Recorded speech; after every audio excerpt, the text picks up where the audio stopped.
पाक ईरान सरहद पर दहशतगर्दों का हमला हुआ है। बलूचिस्तान के अब्दोई सेक्टर में चौकी पर शदीद फायरिंग की गई। ISPR के मुताबिक शदीद फायरिंग के नतीजे में लांसनायक ज़हीर अहमद शहीद हो गए।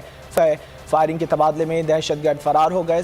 नाज़रीन, में एक बड़ी खबर सामने आ रही है। ईरान के साथ मुल्हिका बॉर्डर पर वाक़े पाकिस्तान की फोर्सेस की चेकपोस्ट पर हमला हुआ है। दहशतगर्दों ने हमला किए हैं, जिसके अंदर एक जवान शहीद और कई जख्मी हुए हैं। हुकूमत पर मुआहदे की खिलाफ वर्जी का इल्जाम आयद करके दोबारा हमले शुरू कर दिए हैं। मुज़ाकरात की कोशिश पाकिस्तानी गवर्नमेंट तो कर रही है, लेकिन अगर सामने वाला फरीक रजामंद ना हो, अब इस सिलसिले में फिर हुकूमत क्या कर सकती है, कैसे मनाए? क्या उनके लिए हुकूमत के तीनों शराइत मानना इस वक्त मुमकिन नहीं दिखाई दे रहा? जब तक सियासी क़यादत की बैकिंग नहीं होगी तो फौज इदारे कमजोर फुटिंग पे होंगे। वो जाके तालिबान को किस किस्म की बात सुनाएंगे जब खान साहब खड़े होकर खुद कहेंगे कि हम अभी भी इनसे बातचीत के लिए तैयार हैं। तो जो बंदा पैगाम लेके जा रहा होगा उसके पैगाम की क्या वक़्त होगी? वो यही है कि आज भी उन्होंने हमारे फौजियों को टारगेट किया है, पोलियो वर्कर्स को टारगेट कर रहे हैं। हमने 1 महीना उनको कंसोलिडेट होने का टाइम दिया, उन्होंने रीग्रुप किया, रीस्ट्रेंथन किया, और अब वो 3 दिन से हम पर हमले कर रहे हैं। जय हिंद दोस्तों, a very warm welcome to Hindustan special channel. बड़ी खबर निकलकर सामने आ रही है कि पाकिस्तान ईरान बॉर्डर पर पाकिस्तानी आर्मी पर बड़ा हमला हुआ है। इस हमले में पाकिस्तानी आर्मी को बहुत नुकसान हुआ है।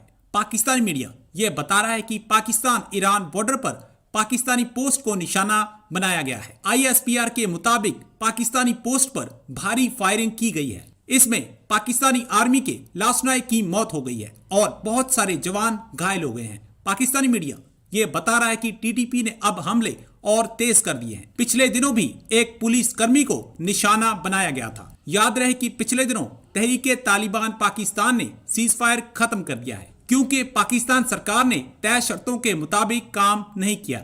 TTP ने बताया है कि पाकिस्तानी सरकार ने उन्हें धोखे में रखा। आज की वीडियो में पाकिस्तानी मीडिया ने और क्या कहा, तो चलिए दोस्तों आज की वीडियो की तरफ चलते हैं। Thank you so much. सबसे पहले बात करेंगे पाक ईरान सरहद पर दहशतगर्दों का हमला हुआ है। बलूचिस्तान के अब्दोई सेक्टर में चौकी पर शदीद फायरिंग की गई। ISPR के मुताबिक शदीद फायरिंग के नतीजे में लांसनायक ज़हीर अहमद शहीद हो गए।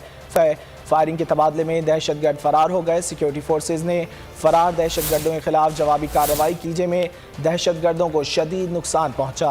नाज़रीन, में एक बड़ी खबर सामने आ रही है। ईरान के साथ मुल्हिका बॉर्डर पर वाक़े पाकिस्तान की फोर्सेस की चेकपोस्ट पर हमला हुआ है। दहशतगर्दों ने हमला किए हैं, जिसके अंदर एक जवान शहीद और कई जख्मी हुए हैं।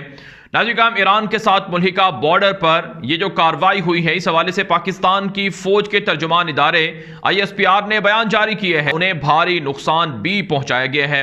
इस हवाले से रिपोर्ट के अंदर यह बात कही जा रही है कि दहशतगर्दों ने खामोशी से पाकिस्तान फोर्सेस की चेकपोस्ट पर अंधाधुंध फायरिंग कर दी, जिसके नतीजे में एक सिपाही और जवान शहीद हुआ और जबकि कुछ जख्मी बताए जाते हैं। ईरान के साथ मुल्हिका बॉर्डर पर दहशतगर्दों का पाकिस्तान की फौज पर यह कोई पहला हमला नहीं है। इससे पहले भी कई हमले हो चुके हैं। ईरान के साथ पाकिस्तान की सरहद 900 किलोमीटर तक तवील है और इस सरहद पर बाड़ लगाने का सिलसिला जारी है, फेंसिंग का सिलसिला जारी है। जिस तरह से पाकिस्तान की फोर्सेस ने कुर्बानियां देकर जो अफगानिस्तान से मुल्हिका बॉर्डर्स है वहां पर सिक्योर किया, फेंसिंग की और बाड़ लगाई, इसी तरह से अब 900 किलोमीटर तक का जो तवील बॉर्डर ईरान के साथ है यहां भी फेंसिंग हो रही है, ताकि दहशतगर्दों को बासानी पाकिस्तान के अंदर घुसने की इजाज़त ना दी जा सके। लेकिन आज भी काम भारत और जो ईरान के दीगर इत्तेहादी हैं वो अफगानिस्तान के अंदर से और ईरान के अंदर से पाकिस्तान के बलूचिस्तान के इलाकों को कमजोर करने की कोशिशें कर रहे हैं। कलअदम तहरीक तालिबान ने यकतरफा तौर पर जंगबंदी के खात्मे का ऐलान कर दिया है। पाकिस्तान की जानिब से जंगबंदी के इस अरसे में 42 अफराद को रिहा किया गया। ताहम कलअदम तंजीम इस हवाले से मुतमईन नहीं है। हुकूमत पर मुआहदे की खिलाफ वर्जी का इल्जाम आयद करके दोबारा हमले शुरू कर दिए हैं। वजीर इत्तलात फवाद चौधरी ने कहा है कि मुज़ाकरात पर रियासत का मौक़िफ़ साफ और वाज़ेह है। मुजम्मिल सोहरावर्दी साहब, क्या करना चाहिए? क्या हमें मुज़ाकरात करने चाहिए? और इससे पहले भी जो मुज़ाकरात हुए तो हमने देखा कि 1 माह की जंगबंदी और उसके बाद दोबारा से जंगबंदी के खात्मे का ऐलान कर दिया। अगर हम पहले भी मुज़ाकरात ना करते तो क्या होता? देखें, एक तो बड़े एहतराम से सब कहते हैं जी पाकिस्तान के आइन और कानून के तहत मुज़ाकरात होने चाहिए। आप जाकर खोस्त में मुज़ाकरात करते हैं जहाँ पर पाकिस्तान का आइन और कानून लागू ही नहीं है। किसी खुद मुख्तार रियासत को ये ज़ेब देता है कि वो अपने दहशत गर्दों के साथ जाकर एक थर्ड कंट्री में बात करे।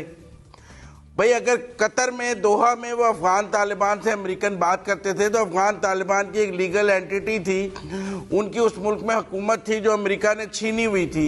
यहाँ टीटीपी की हुकूमत हमने छीनी हुई है जो हम खोस्ट में बैठ के उनसे मुज़ाकरात कर रहे थे। मुझे तो समझ नहीं आती कि ये कैसी खुद मुख्तारी है कि हम जाकर एक थर्ड कंट्री में बैठ के उनके साथ मुज़ाकरात कर रहे हैं और फिर बड़े आराम से कह रहे हैं आइन और कानून के तहत हो रहा है सारा कुछ। भाई जहाँ आपका आइन और कानून लागू ही नहीं, वहाँ मुज़ाकरात किस बात के कर रहे हैं आप। दूसरी बात यह है कि जिसने मुज़ाकरात करनी है पाकिस्तान के अंदर बैठ के करे। अगर वहाँ सेफ हेवन में बैठ के मुज़ाकरात करनी है तो वो क्या मुज़ाकरात है? वो यही है कि आज भी उन्होंने हमारे फौजियों को टारगेट किया है, पोलियो वर्कर्स को टारगेट कर रहे हैं। हमने 1 महीना उनको कंसोलिडेट होने का टाइम दिया, उन्होंने रीग्रुप किया, रीस्ट्रेंथन किया और अब वो 3 दिन से हम पर हमले कर रहे हैं। किसी भी खुद मुख्तार मुल्क के लिए ये कोई बाइस इज्जत बात नहीं है कि वो किसी तीसरे मुल्क में बैठे अपने दहशत गर्दों के साथ मुज़ाकरात कर रहा हो। यहाँ तो आप में हिम्मत है तो आप खोस्ट में सर्जिकल स्ट्राइक करें और उनको तबाह बर्बाद कर दें तो हम माने कि ठीक है जी, आपने सर्जिकल स्ट्राइक किया, आप में बड़ी हिम्मत थी, हुकूमत में बड़ी विल थी। अगर हमने तालिबान से भी वही हासिल करना है जो अशरफ गनी से हासिल कर रहे थे तो मेरे लिए तो अशरफ गनी और तालिबान एक जैसे हैं, क्योंकि उसके दौर में भी वो अफगानिस्तान उनका सेफ हेवन था, आज भी अफगानिस्तान उनका सेफ हेवन है। मेरे लिए तो अशरफ गनी के दौर में भी वहां से लोग आकर मेरे फौजियों को, मेरे पोलियो वर्कर्स को टारगेट करते थे, गुज़श्ता 3 दिनों से भी कर रहे हैं। ये फेंस हमने किस लिए लगाई है अरबों रुपए की? ये बाढ़ अगर लोगों ने इसी तरह आना जाना है, ये बाढ़ पे जो हुकूमत पाकिस्तान का मेरा पैसा लगा है, इसकी अफादियत भी तो हमें समझ आनी चाहिए कि अगर दहशत गर्दी ख़त्म नहीं हो रही। फिर दूसरी बात यह है कि उनका ट्विटर अकाउंट आप फॉलो तो करें, टीटीपी का, उनके तर्जुमान का।